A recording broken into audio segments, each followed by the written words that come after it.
اللہ کے نبی فرمایا کہ شیطان نامحرم کو تمہارے ذہنوں میں حسین کر کے پیش کرتا ہے. وہ اتنی خوبصورت ہوتی نہیں ہے جتنی وہ خوبصورت کر کے تمہارے سامنے پیش کرتا ہے.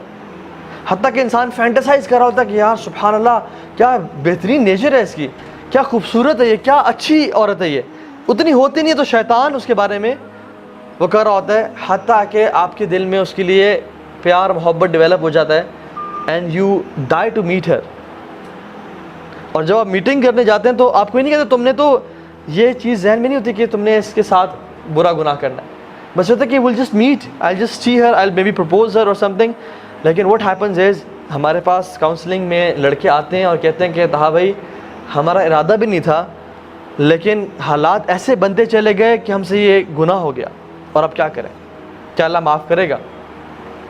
اور پھر آتا ہے اور کہتا ہے کہ اب تم نے اتنا بڑا گناہ کر لیا, اب تم اسے چھوڑ دو گے یا تمہیں اللہ تعالیٰ معاف ہی نہیں کرے گا؟ تم کس طرح رب کے سامنے معافی مانگو گے؟ تم نے تو یہ پرومس کیا تھا کہ میں یہ گناہ نہیں کروں گا.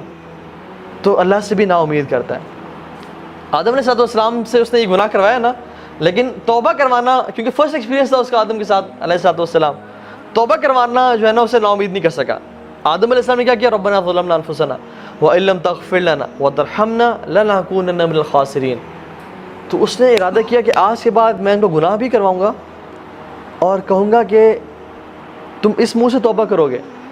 100 چوہے کھا کے بلی حج کو چلی. یہ جو باتیں ہیں نا کہ اللہ سے نا امید کر دینا, دس از ہاؤ شیطان پلیز. تو وی ہیو ٹو انڈرسٹینڈ کہ ہم نے شیطان کو ٹیکل کہاں پہ کرنا ہے. The first thought comes to our mind, اس کو وہیں پہ روکنا ہے. اور ہم بات کریے کہ ہمارے بیہیویئرز کس طرح بنتے ہیں. چلا second thing is when ever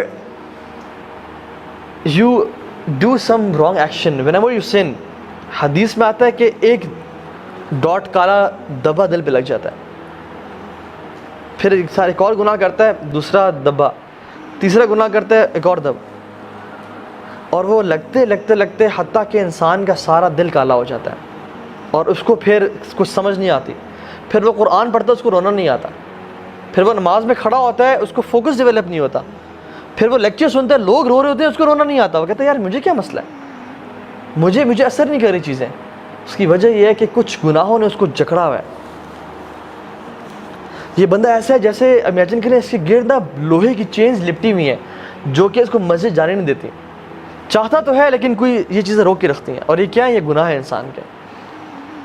تو الٹیمیٹلی دبا لگتے لگتے لگتے انسان کا دل کالا ہو جاتا ہے, حتیٰ کہ اس پہ باتیں اثر نہیں کرتی. اس پہ رب کا قرآن پڑھا جا رہا وہ اثر نہیں کرتا, حالانکہ اس چیز کو پڑھ کے لوگ رو پڑتے ہیں, ان کی سسکیاں نکل رہی ہوتی ہیں, لیکن انسان سوچتا ہے کہ یار کتنا عرصہ ہو گیا میں نماز میں فوکس نہیں کر پا رہا. وہ چاہتے ہوئے بھی کہ وہ فوکس کرنا چاہے نماز میں, لیکن پھر ڈسٹریکٹ ہو جاتا ہے, وہ حیران پریشان ہوتا ہے. اور اس کی وجہ آج ہم سمجھ لیں وہ ہمارے گناہ ہیں.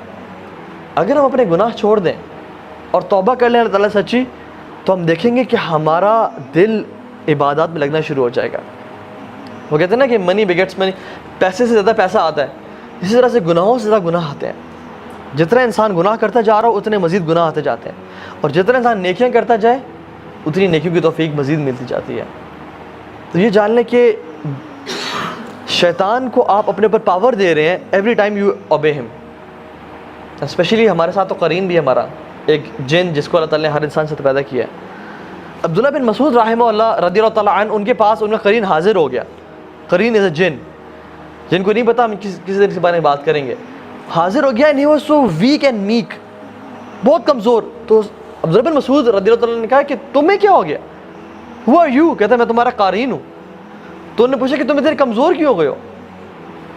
کہتے کہ آپ کی عبادات نے مجھے اتنا کمزور کر دیا ہے. تو یہ جان لیں کہ جتنا انسان کی عبادات زیادہ, جو شیطان ہے ہر انسان کے ساتھ وہ اتنا کمزور, اتنا حکم کم. اور جتنی انسان کی عبادات کم اور گناہ زیادہ, شیطان اتنا پاورفل اور اسٹرانگ ہو جاتا ہے, حتیٰ کہ وہ حکم دیتے ہیں انسان کو, وہ یأمرکم بالفحشاء, قرآن کہتا ہے, وہ وسواس نہیں کرتا, وہ یأمرکم, امر دیتا ہے بالفحشاء کہ تم یہ کام کرو. حتیٰ کہ لوگ ایسے بھی آئے ہیں جو کہتے ہیں کہ ہم مسجد میں ہوتے ہیں اور ہمیں کوئی خیال آتا ہے اور ہم سے رہا نہیں جاتا, ہم اٹھ کے چلے جاتے ہیں اور وہ کام کر دیتے ہیں. لوگ ایسے بھی ہیں جو کہتے ہیں کہ ہم لیپ ٹاپ بند کرنا چاہ رہے ہوتے ہیں لیکن ہم سے بند نہیں ہوتا. We don't want to go to that place, لیکن ہم سے روکا نہیں جا رہا ہوتا اپنے آپ کو. کیا ہے کہ شیطان اتنا حاوی ہو جاتا ہے انسان پہ, اور وہ ٹیمپٹیشنز ڈیزائرز اتنی قابو پا لیتی ہیں اس پہ کہ وہ انسان روک نہیں سکتا اپنے آپ کو. لیکن دوسرے لوگ کون ہیں؟ ان عبادی لیس لک علیہم سلطان, کہ میرے جو بندے نا اللہ تعالیٰ کہتے ہیں کہ ان پہ تمہارا کوئی بس نہیں چلتا, تمہارا حکم چلتا ہی نہیں ہے. یہ لوگ کون ہیں؟ جو اپنے آپ کو نا روک کے رکھتے ہیں. تو یا تو اپنے آپ کو روک کے رکھیں, یہ ڈسپلن کا پین لیں اور آگے live the rest of your life as a champion, یا تو ابھی یہ کام کر دیں اور ساری زندگی ریگریٹ میں گزاریں, ایک ندامت اور شرمندگی میں گزاریں. ٹھیک ہے.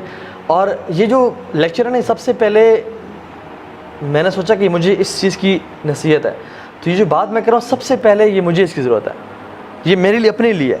کیونکہ جب انسان بولتا ہے نا تو اس کو سب سے پہلی چیز جو جا رہی ہوتی ہے اس کے اپنے دل میں جا رہی ہوتی ہے, اور پھر باقیوں کو افیکٹ کر رہی ہوتی ہے. سو ہر بندہ اپنے بارے میں سوچے کہ میرے کون سا پوائنٹ ہے جس میں میں لیگ کر رہا ہوں اور مجھے اس کی اصلاح کرنی ہے. ٹھیک ہے.